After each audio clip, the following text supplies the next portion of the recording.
माधवनगर गाँव रहुवा प्रिया आउ प्रेमर यह सबुठु विशेष दिन थिला। आज दिन रे तांकर बाहागर होइथिला। आउ एतेबेले बधू निज नुआ घरे बेड उपरे सज होई बसिथिला। सेतेबेले कबाट खोलीगला आ बर भीतर को आसुथबार देखागला। बधू मुंडरे ओढ़णी पकईथिला।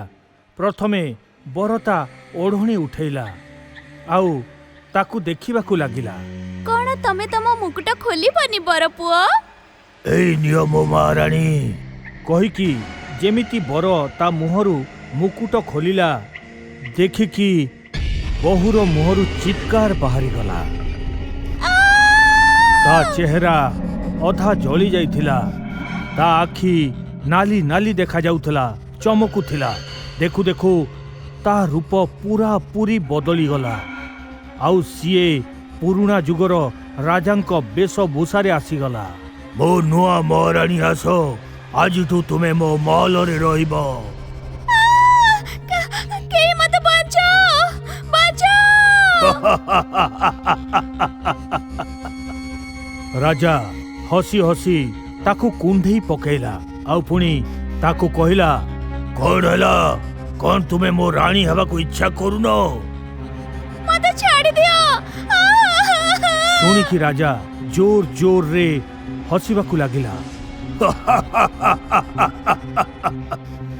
आउ तापरे सीए बधूर गला धरिकी ताकू पूरा ओल्टेई देला। बधूर बेक भांगी गला, सेठू रक्त बाहरिला आउ सीए सेई समय रे ही मरीगला।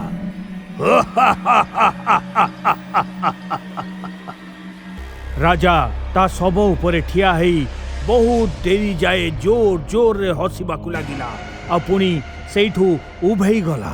किछि दिन परे विनीत आउ मीरा निज कॉलेज रे स्टडी सारी बाहाघर पाई माधव नगर जाई पहुंचिले।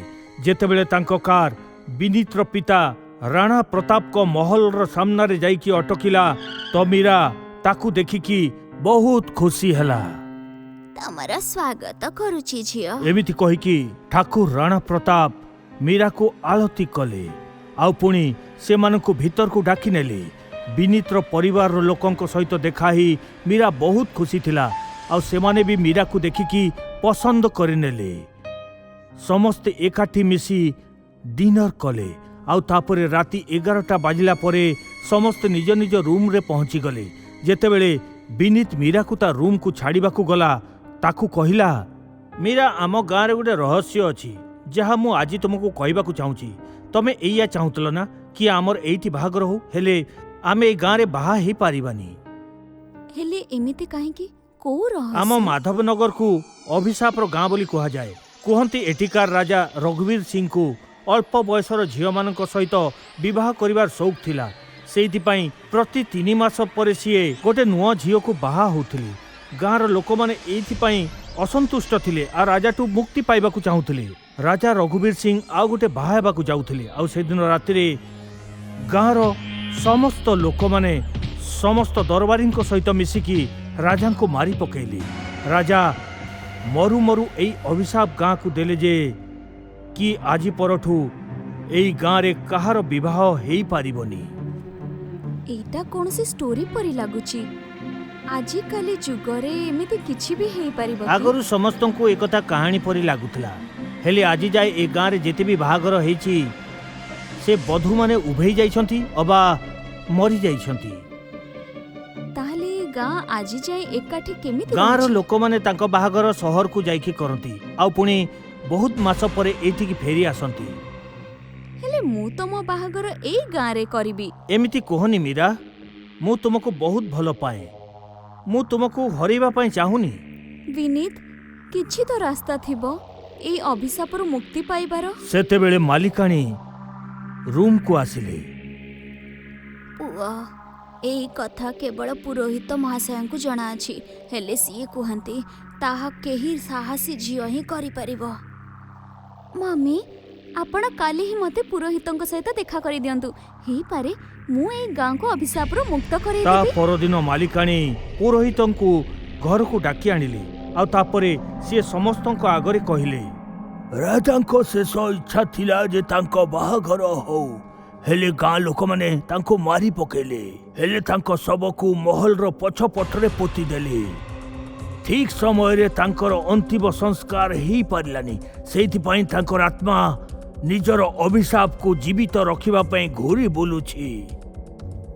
ତାହେଲେ ତାଙ୍କ ଶବକୁ ବାହାର କରି ଜଳେଇ ଦେଲେ ଏଇ ଅଭିଶାପ ଶେଷ ହେଇଯିବ କି? ନାଇଁ, ଏମିତି କେବଳ ସେଇଦିନ ହେଇପାରିଥାନ୍ତା। ଏବେ ତାକୁ ଶେଷ କରିବାର କେବଳ ଗୋଟିଏ ହିଁ ଉପାୟ ଅଛି।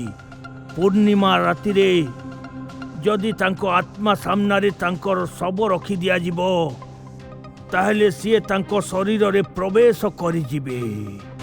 ତାହାପରେ ଅନ୍ତିମ ବିଧି ଆଉ ମନ୍ତ୍ର ସହିତ ଯଦି ତାଙ୍କ ଶରୀରରେ ନିଆଁ ଲଗେଇ ଦିଆଯିବ, ତାହେଲେ ସିଏ ମରିଯିବେ।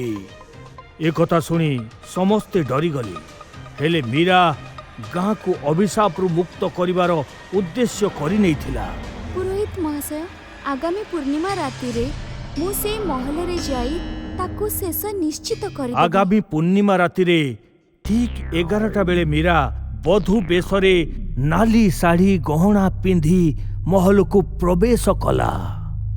ରାଜା ରଘୁବର ସିଂ, ମୁଁ ହେଲି ମୀରା, ଆପଣଙ୍କର ନୂଆ ରାଣୀ ହବା ପାଇଁ ପ୍ରସ୍ତୁତ ଅଛି। ଆସନ୍ତୁ ଆଉ ମତେ ଆପଣଙ୍କ ମହାରାଣୀ ରୂପରେ ସ୍ୱୀକାର କରନ୍ତୁ।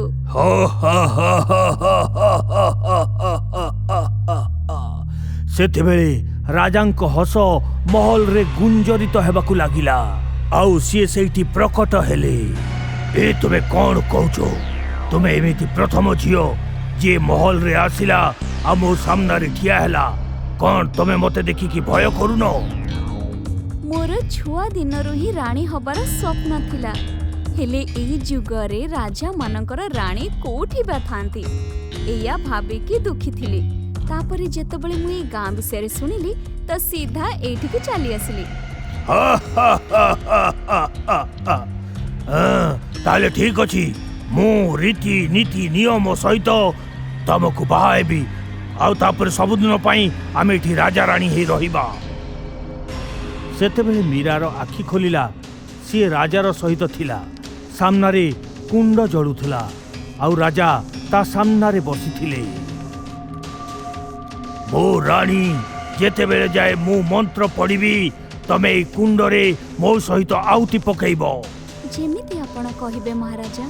କହିକି ମୀରା ଟିକେ ଟେଢ଼ା ନଜରରେ ଯେତେବେଳେ ଘଡ଼ିକୁ ଦେଖିଲା, 11:30 ବାଜିଥିଲା। ରାଜା ମନ୍ତ୍ର ପଢ଼ିବା ଆରମ୍ଭ କରିଲେ। ଆଉ ଏମିତି କରୁ କରୁ 12ଟା ବାଜିଗଲା। ହବାକୁ ଯାଉଥିବା ମହାରାଣୀ, ତମେ ଛିଡ଼ା ହେଇଯାଅ, ପ୍ରଦକ୍ଷିଣାର ସମୟ ହେଲାଣି। ମହାରାଜ, ମୋ ପାଖରେ ଆପଣଙ୍କ ପାଇଁ ଗୋଟେ ଉପହାର ଅଛି, ଆଗ ତାକୁ ଦେଖି ନିଅନ୍ତୁ।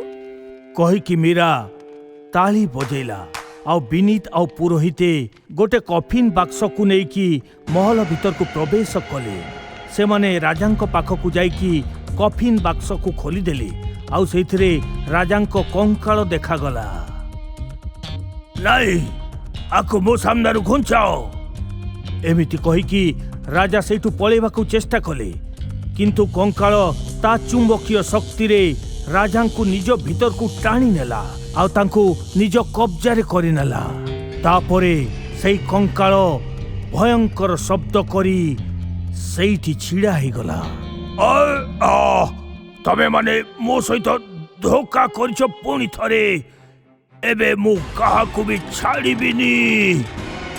ଏମିତି କହିକି ସିଏ ଯେମିତି ହିଁ ମୀରା ଆଡ଼କୁ ବଢ଼ିଲା, ମୀରା କୁଣ୍ଡରୁ ଗୋଟିଏ ଜଳୁଥିବା କାଠକୁ ବାହାର କରି ଆଉ ତା ପେଟରେ ଲଗେଇଦେଲା। ପୁରୋହିତେ ଅନ୍ତିମ ବିଧିମନ୍ତ୍ର ପଢ଼ିବାକୁ ଲାଗିଲେ। ତାଙ୍କ ଶରୀରକୁ ନିଆଁ ଧରି ପକେଇଲା ଆଉ ସିଏ ଜଳିବାକୁ ଲାଗିଲେ ଆଉ ଏପଟ ସେପଟ ଧାଇଁବାକୁ ଲାଗିଲା। ପୁଣି ବିନୀତ ତାକୁ ଧକ୍କା ମାରିଦେଲା, ଯୋଉଠି ସିଏ ମାଟିରେ ପଡ଼ିଗଲା। ଆଉ ପୁଣି ବିନୀତ କଫିନ୍ ବାକ୍ସକୁ ତା ଉପରେ ପକେଇଦେଲା। ଏମିତି କରିବା ମାତ୍ରେ ସିଏ କଫିନ୍ ବାକ୍ସର ତଳେ ଦବିଗଲା। ଆଉ ତାପରେ ସମସ୍ତେ କୁଣ୍ଡରେ ଜଳୁଥିବା ନିଆଁ ବାହାର କରି କଫିନ୍ ବାକ୍ସରେ ଲଗେଇଦେଲେ। କଫିନ୍ ବାକ୍ସ ସହିତ ସେ କଙ୍କାଳ ବି ଜଳିଗଲା। ତମେ ମାନେ ମୋ ସହିତ ପୁଣି ଧୋକା କରିଛ। ମୁଁ ଫେରିକି ଆସିବି। ଫେରିକି ଆସିବି ମୁଁ। ଗୋଟିଏ ଶେଷ ଯନ୍ତ୍ରଣାଦାୟକ ଚିତ୍କାର କଲା ପରେ ତା ସ୍ୱର ସବୁଦିନ ପାଇଁ ବନ୍ଦ ହେଇଗଲା। ଆଉ କିଛି ମିନିଟ୍ ଭିତରେ ସେଇଠି କେବଳ ପାଉଶ ହିଁ ପାଉଶ ପଡ଼ିଥିଲା।